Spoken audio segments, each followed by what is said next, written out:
It is, Björn. It is. Yes. And when we were both looking at OpenCRE closely yesterday, I noticed you almost fell off your chair. So it's Yeah, that was a lot a of good extra reaction. work. So and everybody, fasten yeah, your seatbelts. yeah, No, thank you very, very much, Björn. yes. And yes, thank you everyone for joining on this talk about OpenCRE, to be found at opencre.org. It's an open source OWASP project of which I'm very proud. And I'd like to do something unorthodox by starting with a demo. I just would like to show it to you real brief, give you the fast forward power demo so you can instantly get a feeling of what it is. And we'll go into the details later. This will go too fast, but it will give you a good idea, I think. So if I'm correct, you can see my slide. If not, I'd like to hear about it. And this means that you can also see this overview. And this overview means an overview of what OpenCRE is. A gigantic catalog, an index for security requirements, process requirements, technical controls across major standards. It's sort of the consensus represented in all the security material out there. And it's ordered in categories and subcategories. And for every requirement, we have links to many, many different standards. And we link currently to about 15 of them. And I can search this gigantic catalog, of course. For example, when I search on session, I get some session management. I want to know about session tokens. Here's a common requirement. Generate a new session token after authentication, which brings me to its common requirement page at OpenCRE, which shows the requirement, and it shows all the things that you need to take care of from different perspectives. Verification, weakness, coverage by NIST, which has an extensive document about this in 53 and in 63. An OWASP cheat sheet about session management. And every link is also a deep link, which brings me to the corresponding material in which this is covered. So depending on whether I'm an auditor, whether I am a tester, developer, I can look at the relevant information. The description of the threats, for example, the relevant threats from KPEC, and also a rule in the OWASP ZAP tool that helps me to identify, to test for this specific requirement to be in place. And we have all these standards in OpenCRE, and because of that, we can do cool things. We can, for example, we can search. I just searched on session, but they can also search on XML, which brings me to all the relevant resources and the common requirements. I showed you browsing. I can do map analysis, pick any standard, like, for example, OWASP SAM. And if you don't know this, this is a secure software development framework about processes. And I would like to link this to 27001 Annex controls. And here we go. On the left-hand side, all the controls by OWASP, SAM, and on the right-hand side, the related controls and the strength of their link with these controls in 27001. So it's very easy to map standards to each other. And we have all these standards also in content, with the exception of 27001, of course. But we have all these standards indexed also when it comes to their text, which means that we can put that in a large language model because, right, it's 2024. That's what you're supposed to do. So let's have a look at what that looks like. This is our own chat model. It's basically the first security specialized chatbot in the world. It's a large language model that was built on, of course, learning from the internet, but also learning in context about all these security standards. So if you ask a question here, like, for example, how often should I threat model in an agile team? Now, it goes through this gigantic large language model to come up with an answer to this prompt. And it says you should perform this iteratively It should be done on a regular basis and when new features are added etc. And if you want to learn more, you can go to this particular coverage in SAM, or you can go to the corresponding common requirement about threat modeling right here at OpenCRE.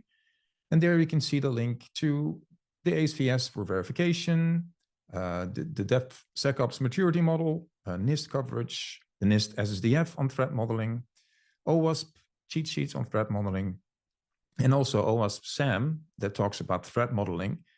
And this case is typically how you integrate this into your software development lifecycle. So that's OpenCRE. And we're doing great. We received a large grant from OWASP to further develop our system. Standard after standard is connecting with us and tool after tool. Just recently, OWASP SAM joined. And also the Cloud Security Alliance has embraced OpenCRE as their platform to link to other standards. Let's dive into it a little bit deeper. And before we do that, a little bit about myself. I have a long history with security privacy, starting in the AI industry, by the way, which is also a reason I worked on an AI standard called the 5338 AI Lifecycle. I work for Software Improvement Group, where I started the security and privacy practices about 10 years ago. And if you don't know Software Improvement Group, we measure software quality, maintainability, security, privacy, and many more to help organizations to get software right. Next to SIG, I also advise the European Commission and NCSCs. I'm an active contributor to several ISO IEC standards. And for OWASP, I contribute to SAM. I founded the OWASP AI Exchange, which feeds directly into standards on AI security. And last but not least, my topic of today is OpenCRE. I started that initiative about 4 years ago now with a great team. And let me tell you why we started OpenCRE. If you write a document on security, let's say a national standard, or for some industry, it can also be a company wiki or Word document or PDF with security coding guidelines. Then you want to focus your writing on the specific stuff and refer your readers to the generic material for more details. Otherwise, you'll have to copy and paste all the material from all the resources and it will get outdated. So you add references, several links to related sources. And that's pretty normal and a good idea, right?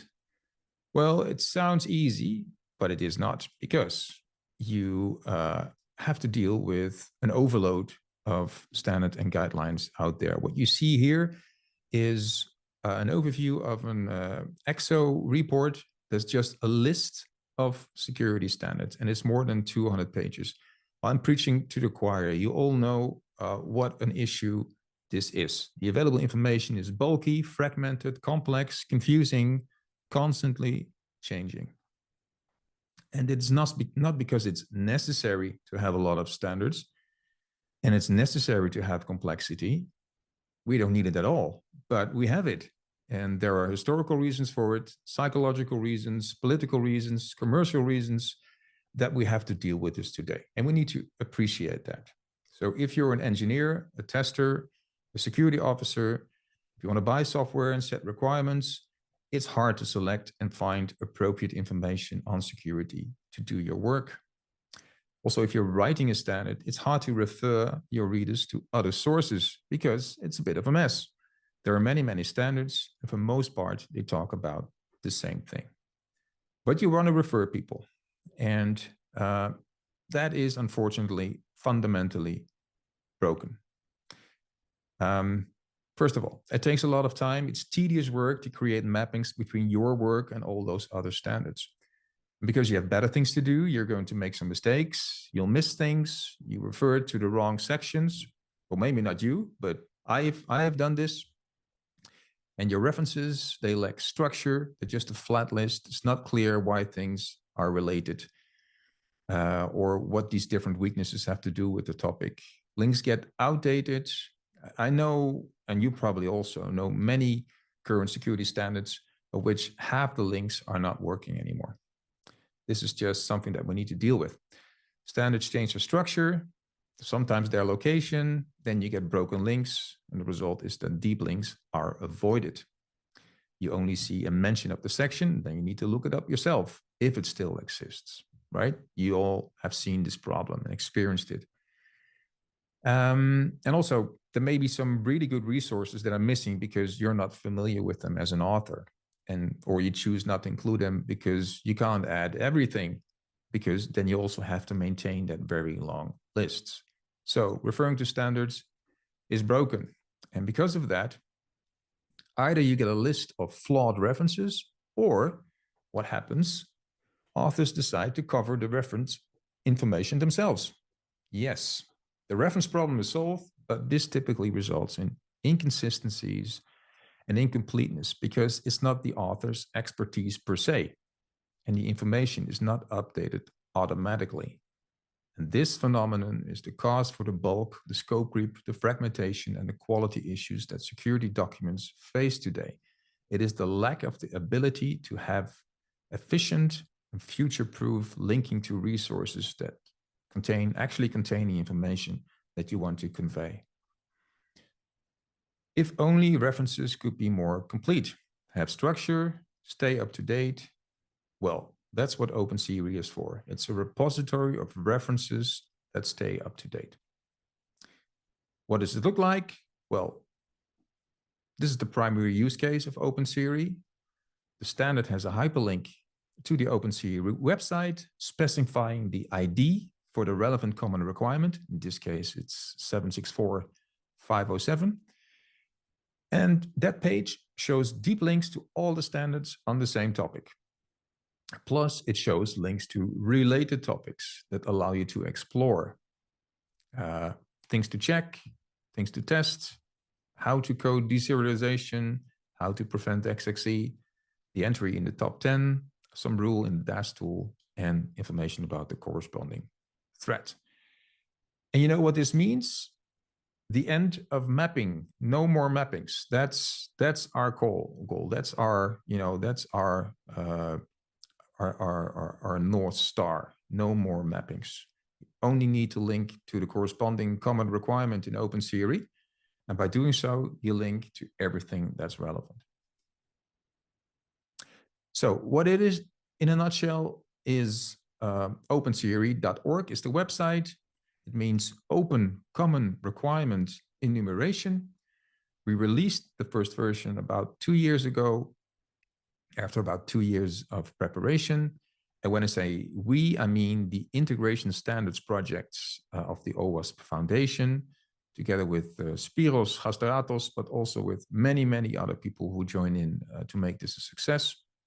And the goal is to create links between security standards at OWASP, but also beyond, sort of to unlock the standard landscape. And we did this with a lot of help, especially from the OWASP Top 10 team. So what is OpenCRE? Well, an interactive database for smart access to security standards and guidelines when you design, develop, audit, test, and procure for cybersecurity. It links and unlocks these resources into one unified overview, allowing easy referencing, searching, browsing, and asking questions. So it wants to be one resource that links to all other resources. It's the standard to rule them all, but also to respect them all, because it doesn't introduce a new standard other than the consensus of how topics are related to each other, which is represented in sort of a semantic web or a graph, if you will. We'll talk more about that later. So today, OpenCRE maps a wide range of security standards from various organizations, and we can do a bunch of nice things with that. One of the things that we're working on, I'm quite excited about it, is that now we unlock these, public external standards. In the same way, it's an open source system, right? We can allow organizations to deploy their own OpenCRE with their own internal secure coding guidelines policies, which means that users will be presented with an integrated overview of security policy, rules, requirements, guidelines containing organization-specific text, but also links to the corresponding external resources, and also the large language model and the search function and the browse function and the mapping will all work on this internal policy. So your whole set of internal policies and guidelines and rules and standards can be unlocked by OpenCRE. Technically, this is already possible, but we need to make it really easy, which means automated segmentation of documents. That's what we're working on right now. And we hope to release it before June, because then we hope to present on it at the Lisbon Application Security Conference. Why are we doing this? Why aren't we doing this in some company or startup? We believe that the only way to achieve this is through open source, only to get the collaboration of the standard organizations. And it's been our personal quests for the last years to try to create more unity in standards. And I learned that you cannot merge initiatives. You cannot say to 5 standard initiatives, why don't you guys work together? Because you're basically doing the same thing all over again. You cannot create super close collaboration between these organizations, and I appreciate that. Something else needed to happen, and that something else was OpenCRE. Now, let's have a somewhat slower demo so that you can actually tell what is going on. I want to start with a resource, just like the example resource that we were discussing. And this resource is the existing cheat sheet about secret management at OWASP. It talks about how you manage your secrets in typically your software development lifecycle and in your application. What are the best practices? A lot of information here, but not all information. No, because you want to refer. And here it is, a link to OpenCRE.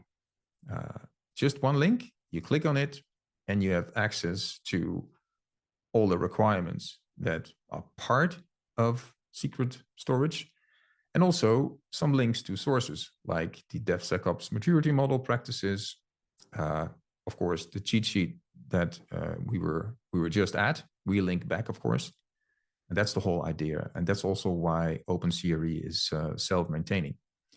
A link to secret management at SAM to show how you implement this as part of your software development lifecycle, and a nice project, a tool developed by Jeroen Willemse and team to allow technical teams to do labs, to play with secret storage, and to discover several worst practices, bad practices that you want to avoid. So if we click on one of these requirements, we're seeing more details. I'm clicking on store cryptographic keys securely. Again, we arrive at a common requirement, but it's a level deeper.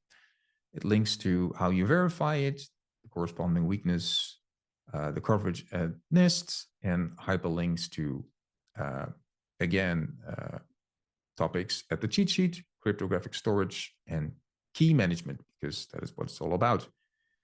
Linking to relevant other requirements, such as secret storage, of course, cryptography, very relevant, a process to explicitly document key and secret management, which is more about governance, and a link to the requirement for secure deploy and build, because that's a closely related topic to secret management.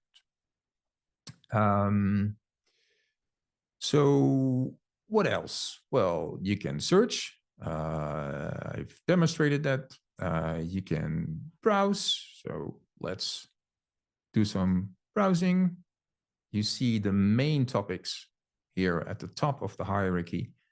I can go to technical application security controls, and then go to authentication, for example, and then credential directives, and then allowing long passwords, and Here you see an whole overview again of cheat sheets, proactive controls, how you test for it, a lot of the threats.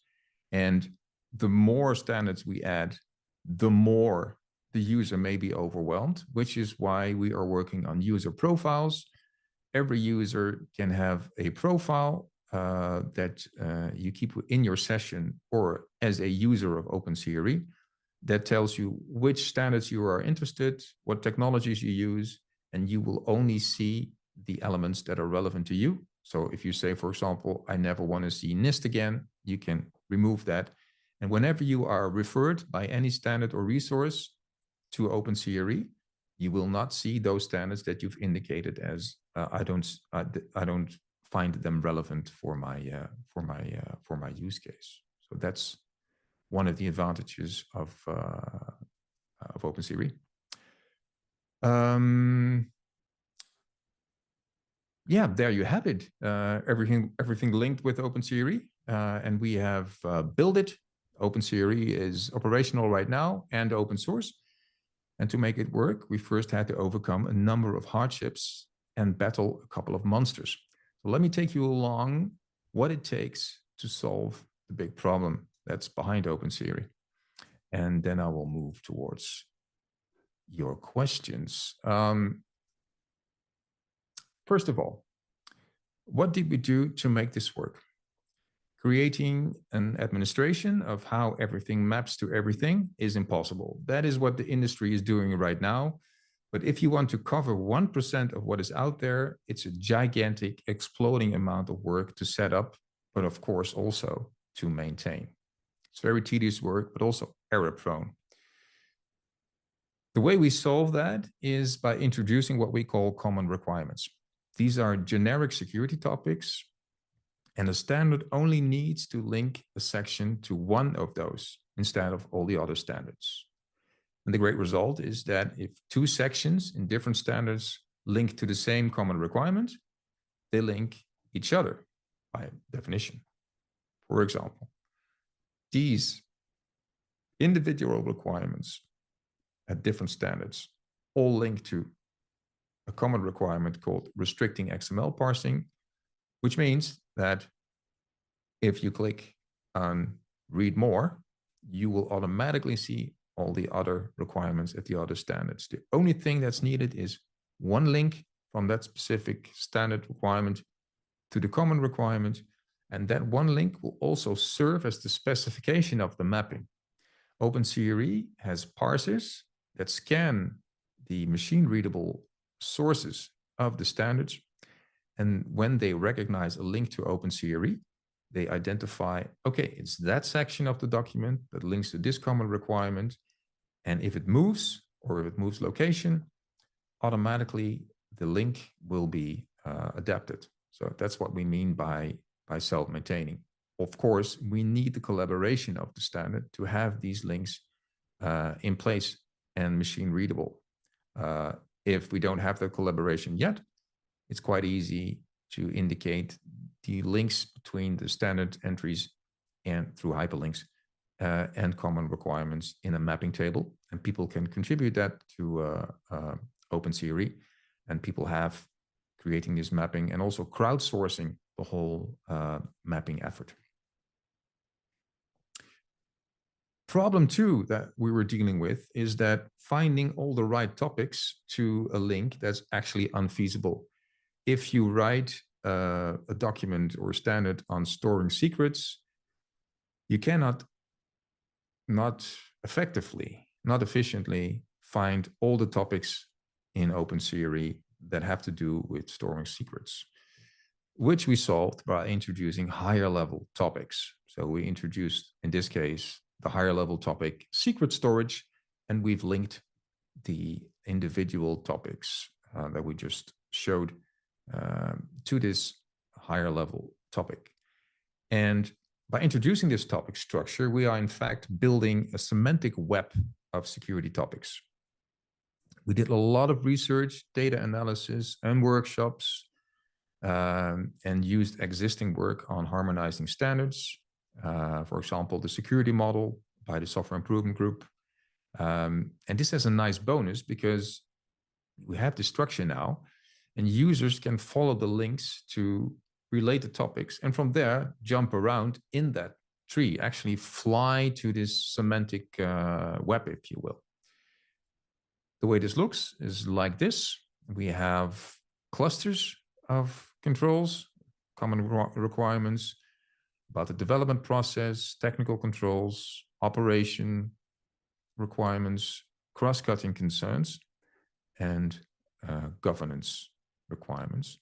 And if we zoom into here, we see two requirements with a relation, input and output protection. Part of that is restricting XML parsing, and with the links to the various standards, some at a deep level, some at a higher level, because NIST wrote a piece on input validation that needs to link to that higher level topic in order for the references to work correctly. Third problem we faced was that standards change, so links break.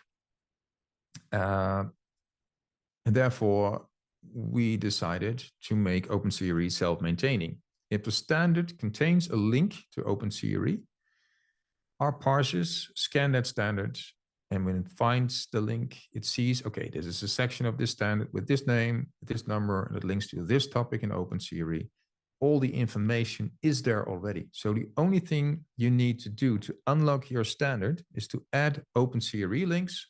It will create a mapping to all the other security standards, and it will also make your standard findable, because if people run into a topic on secret storage through NIST and you've written a piece on it, that piece will also be linked, be referenced from OpenCRE. That's the general idea behind this auto-maintainability. Now, in the demo, you also saw OpenCRE Chat, the world's first security chatbot.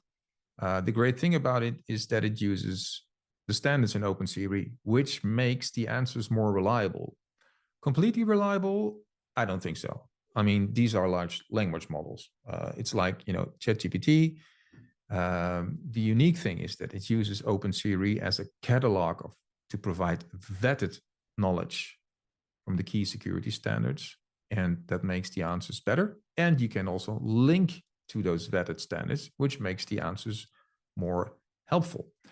And this idea was first launched by Sheriff Mansour, who I still thank to this day, because it was a great idea to do this. And we linked to a Google large language model, and it's free because Software Improvement Group sponsors these payments that we need to make for using the model. It's relatively small. The first reactions that we got was from Japan, where people said, wow, I can ask questions about security standards in Japanese, and I will get answers in Japanese, and with example code in Python, for example, but with comments in Japanese. And this blew our mind. Of course, we knew that large language models were sort of, through transfer learning, able to speak all kinds of languages. But it was, for us, quite thrilling to see that all these English written standards were actually used to provide answers in Japanese and all those other languages. So quite exciting. How does it work? I think you might be interested, given that this is such a hot topic also nowadays. Retrieval augmented generation, or in-context learning, was applied. It means that the question that the user asks is used to find relevant information in OpenCRE. Which requirement in which standard matches the best with this question? And for that, we use a large language model, because large language models are very good at matching semantics, matching meaning of pieces of text. What comes out is a cheat sheet on attack surface analysis. And what we do is we add the entire content of this cheat sheet into the prompt for the large language model together with the question, the original question. So we say, please answer this question, but use this information as primary source of the truth. We send that to the large language model. It gives the answer. but it also provides the reference to the standard and the reference to OpenCRE to find more information about the same topic from other standards. Quite a powerful tool. It doesn't have answers to everything, of course. It's a large language model, so that's the disclaimer. It can hallucinate. You can also circumvent it.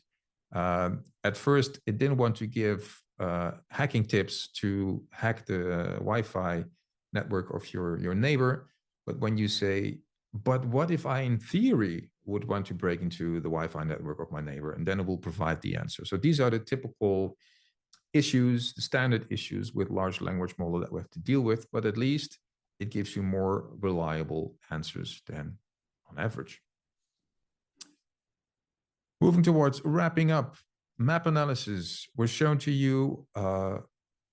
You pick two standards and it provides you the mapping to it. It uses the large semantic web that we have with all the common requirements, and it does a graph calculation of what the direct links are and what the indirect links are and how strong different topics are related to each other, because it's hardly ever that two controls in two standards are about exactly the same thing. And also the path through which different controls are connected to each other is illustrated when you hover with your mouse above these controls, so you know why they are linked. Wrapping up, why are we doing this? Well, we want to democratize cybersecurity, enable engineers, security officers, everybody to find security answers, enable standard makers to refer their readers so that it's comprehensive, it's clear, and their work is robust. And we want to enable standard makers to be found. And the bonus effect of this is more shared understanding through what you can call a universal translator.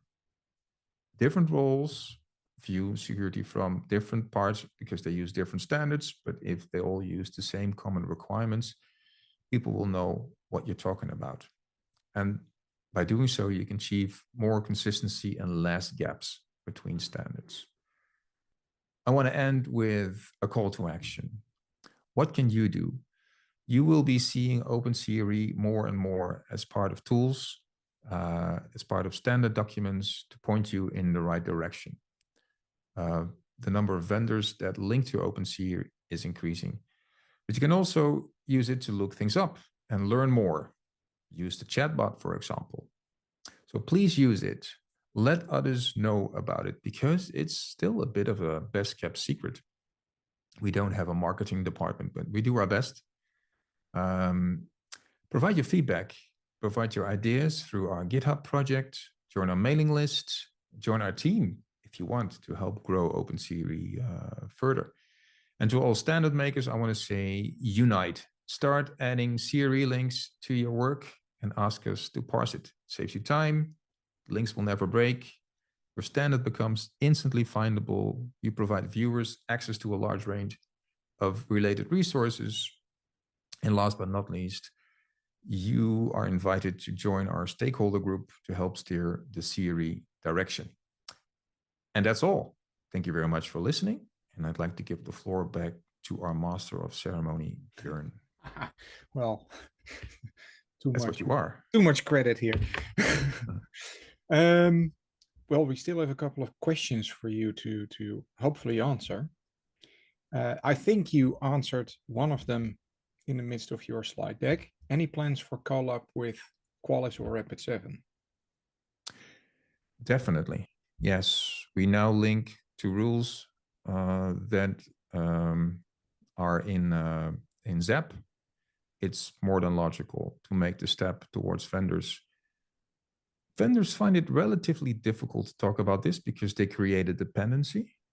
But I have good hopes that we can link to their rules, but also in their documentation of the rules that they show in their user interfaces or in their reports, that they link to the corresponding common requirements for people to find more information. Yeah, so these are high on our list. I can understand. Will you incorporate predictive intelligence or analytics to OpenCRE in the future? Oh, yeah, that's actually the highest on my list. Oh, I had a deadline today yesterday. of providing input to the ISO 27090 Yeah. based on the work for OWASP and AI security. I mean, I spent a lot of my time on AI security these days, big data, analytics security, and yeah, I cannot wait to add the controls that we identified into OpenCRE and link to the various resources that are now popping up from NIST, from MITRE, from ETSI, from ENISA, etc. So yes, that will be their promise. Okay. One question, by the way, that second link that you're mentioning here on the details with the contributing.md on the GitHub page, is that actually explaining how to create, well, the links to the common controls, so you can start working on this and then notify OpenCRE to start harvesting? Yes, that's the place for that. So standard, these contributing markdown documents are about how you can contribute to the to the open source software components. Mhm. It does have a section on how you can contribute. However, we are currently working on making this super easy because we have this large language model. We can support people by providing their standard, and the large language model will make the first mapping automatically based on the semantics. This is super great, but we need to make the tooling for it. But the tooling can be expected within 1, 2, 3 months for people to, for them to make it real easy. But if you want to map your standards, just contact us. We'll make sure that we'll make it happen. Good, and that ties into a next question. Have you thought of adding other ISO standards like 25010 for software quality? And I think that's just a matter of, well, I say just a matter, probably a bit more than just that, but creating those links and then let the semantics do their work, I guess. Yeah, actually, this is a very good question. The 25010 has been used by Software Improvement Group as input to the security model that we developed, which is sort of a breakdown from the larger categories that 25010 describes into system properties at a lower level. 25010 is really, on a certain abstraction level. So you can already see the 25010 in the structure of the semantic web. So it's already there. Okay. Only the specific reference is not yet, I guess. Well, yeah, you can refer to 25010 in the ISO document, but what the 25010 documents do very well is provide structure. What they don't do by design is provide the how-to. So actually referring to the 25010 as a resource for readers to find more information is not sensible. Okay. A couple of other questions, and I thought the list was not growing anymore, but it is. Do you plan OpenCRE to be used as a feed for threat modeling, for example, via open threat modeling standards? Yes. Yes, definitely. We're working also with threat modeling vendors to see if they want to link to our taxonomy for the users to provide more information. Mm-hmm. These are all logical steps. And I like these questions because they're all on our backlog. But if you guys want it to be quicker, join the team and we'll make it happen. Yeah. Maybe you, Björn. Yeah, well, maybe. Why not? You definitely made me a lot more interested in this project because you say you don't have a marketing budget or a marketing department, but today I introduced this to two colleagues who were talking about 27001 and 27701, and they didn't know about the difference. And I used the chat on your page to check what the difference is. And it doesn't go into too much detail, but it definitely does give you a high level overview what the difference or the overlapping part is between the two. What a cool story. Yeah. Do you believe it will be possible at a point to automatically generate the software security requirement specifications, SSSR, from OpenCRE? Yeah, so I would love to do a separate webinar on this. I have very specific ideas on software requirement specifications. Yeah, OpenCRE can play a big role in there. In the Cyclone DX standard, we have a place in the attestation specification where links to OpenCRE are the way to specify the security requirements that are satisfied. Yeah, this is an important path for us. And also I think a large part of managing, dealing with security requirements in software is based on identifying requirements in an early stage based on design, adding those in acceptance criteria per story. I mean, this is our dream. And then use static analysis to take care of a part of them at code review, but the code review will be directed and controlled by these requirements. OpenCRE can play an important role in that entire process, and I can't wait till it's there. I can understand, but it's only so much work you can do in one day, right? Yes. I see two, I think, overlapping questions. Any ideas to incorporate security for industrial automation and IoT integration as well? Yes. I'm counting them as similar questions. Maybe it is not, but yeah.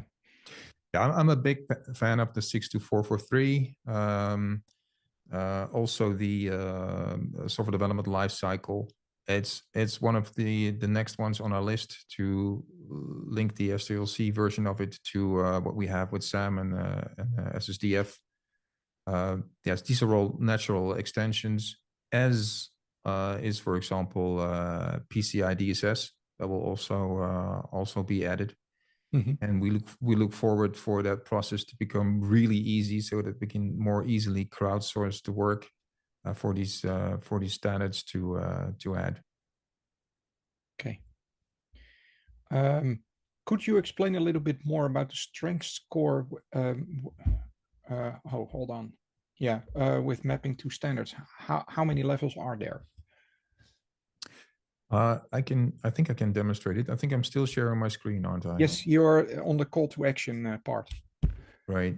Then let's move to map analysis.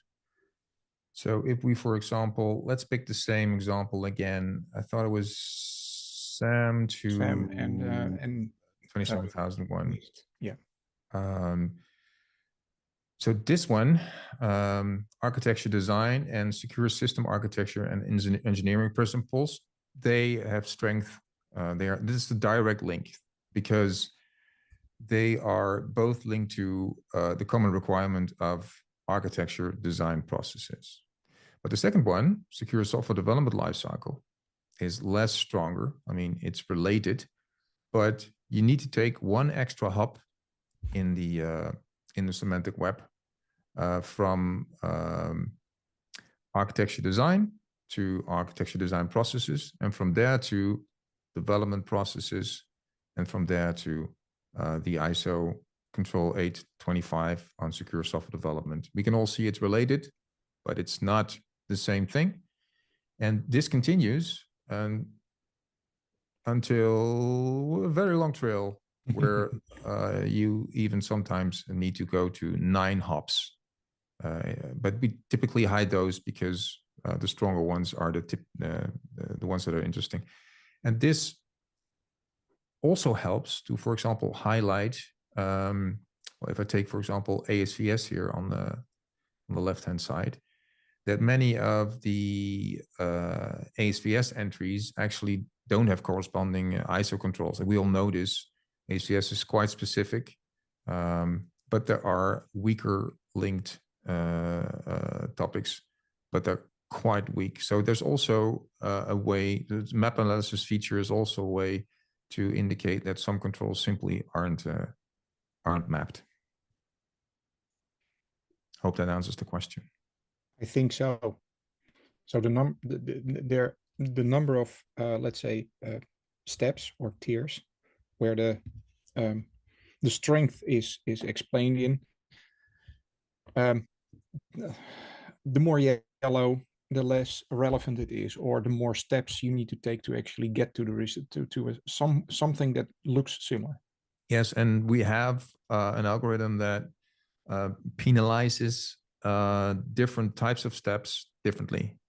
So if you move to a related topic, that has a certain penalty. But if you move to a topic from a parent to a parent, that gets penalized more strictly. Okay. I think we are reaching the last question. Can this be used for SAST dust? And I honestly have to say that I don't know what this means, but you probably Well, do. yes. Well, we use it. We have a platform called Sigrid. It integrates multiple SaaS tooling.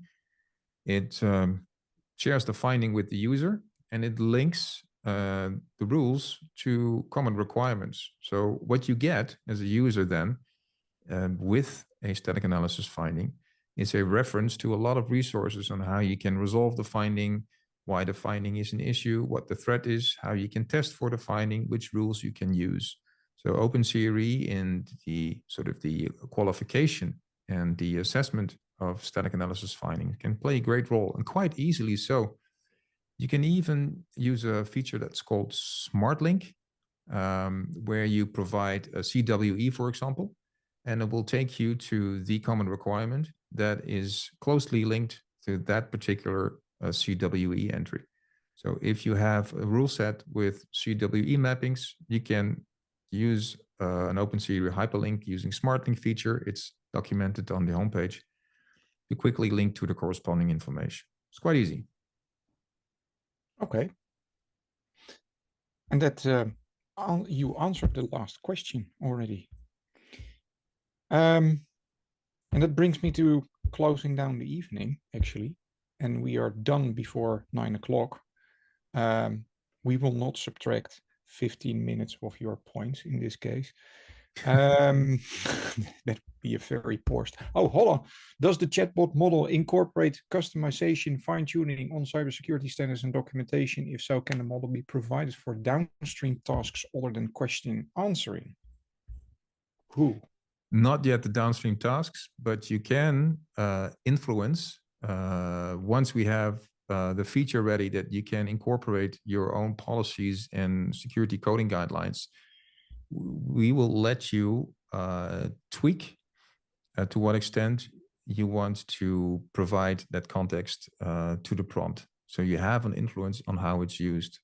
Because, and I think this fact was clear to the person who asked the question, we're using in-context learning, right? So we're not training the model on the content for reasons of costs, but also for the reason of being able to specify to what extent and how we want to let these coding guidelines, these internal documents play a role in answering the question. And I hope that answers the question. I hope so too. Take two to wrap up the webinar. Again, if you registered in the links or in the email or through LinkedIn to our page with your ISC2 member number, we will add the 2 CPEs to your account. Again, this will take about 2 weeks because we need to download all the details from Zoom, and then some very nifty scripts are being run on that information. You already see 2 people being very enthusiastic. Erik Nieuwland, my colleague, just used the chatbot to review code. That's awesome. And Joost, great stuff. Many thanks. I'm happy that it is being put to good use. I also want to thank Nico and Vincent again, who already left. Again, this webinar is recorded. It will be downloaded post this session and it will be cleaned up. We will take away a little bit of the mumbling at the beginning, and then it will be quickly added to YouTube, and you can review the webinar over there. And I think with that, we even did not have any unanswered questions. again, I would like to thank you, Rob, for your input again, and for all the listeners to spend a little bit of time here on the chapter webinar.